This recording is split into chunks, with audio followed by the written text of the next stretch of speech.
అసలు ఉగ్రవాదం అనేది లేకుండా చేయాలి. దాంతోపాటు ప్రభుత్వాలు కూడా, భద్రతా దళాలు కూడా ఎప్పటికప్పుడు అప్రమత్తంగా ఉండాలి. నిఘా వర్గాలు కూడా వైఫల్యం చెందకుండా, ఎందుకంటే జమ్మూ కాశ్మీర్ ప్రాంతం ఎప్పటికి కూడా 317 తీసివేసినా, అక్కడ కేంద్ర ప్రాంత పాలితమైనా, ప్రభుత్వాలు ఏర్పడినా, అక్కడ ఏంటంటే ఇప్పటికే ఒక వాతావరణం వచ్చి పర్యాటకులు పర్యటిస్తున్నారు అక్కడ. కానీ కొంత అంటే భద్రతా నిఘా వైఫల్యాలు ఎప్పటికప్పుడు అప్రమత్తంగా ఉన్నటువంటి 28 మంది చనిపోయాడు కదా. నేను రాజకీయంతో మాట్లాడటలే, రాజకీయం కోసం మాట్లాడటలే. మన దృష్టి మొత్తం ఈ కర్రీగుట్టల్లోనో ఈ నక్సలైట్లు అంచువేయటం కోసమో కాకుండా అక్కడ ఉగ్రవాదులు ఎక్కడున్నారు, ఏంది, అసలు వీళ్ళు అంతమయ్యారా లేదా, వీళ్ళు ఎప్పటికప్పుడు పుట్టుకొస్తున్నారు అనే ఆలోచనతో కేంద్ర ప్రభుత్వం కూడా అప్రమత్తంగా ఉన్నట్లయితే జరగకపోయేది. సరే, జరగటం బాధాకరం, దురదృష్టకరం. మళ్ళీ జరగకూడదు.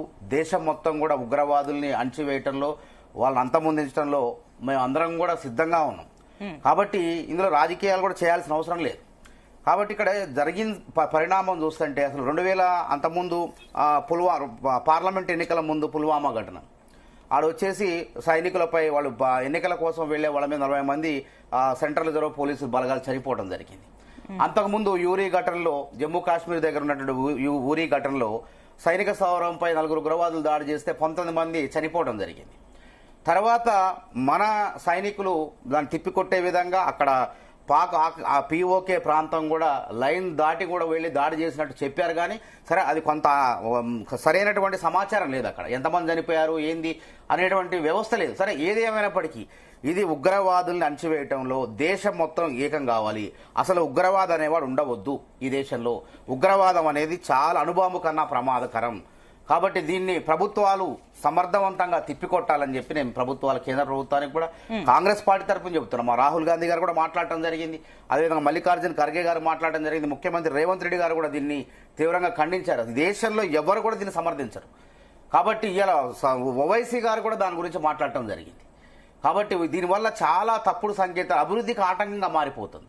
ఒక ప్రజాస్వామ్య పందాలు అక్కడ ప్రభుత్వాలు ఏర్పడినప్పుడు ఆ ప్రభుత్వాలు ఇప్పుడు ఆ ప్రాంతంలోకి మళ్ళీ అడుగు పెట్టాలంటే, పర్యాటకులు పోవాలంటే చాలా భయాత్మక వాతావరణం కనపడుతుంది. అక్కడ మళ్ళీ పోయే పరిస్థితులు లేవు. అక్కడ కాశ్మీరీ పండితులు అక్కడ నుంచి ఒకప్పుడు వలస వెళ్ళారు.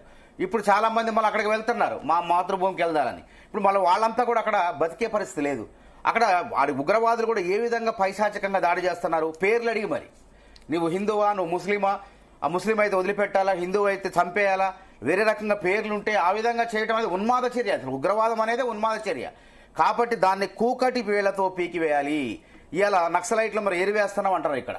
అదేవిధంగా అక్కడ ఉగ్రవాదుల్ని ఎందుకు వేరు ఆ విధంగా ఇక్కడ నక్సలైట్లను ఏరివేసే విధంగా అక్కడ ఉగ్రవాదులపై ఏరివేసే కార్యక్రమాలు చేపడితే జమ్మూ కాశ్మీరు ప్రాంతం, సుందర కాశ్మీరం ఎప్పుడు కూడా సుందరంగా ఉంటుంది.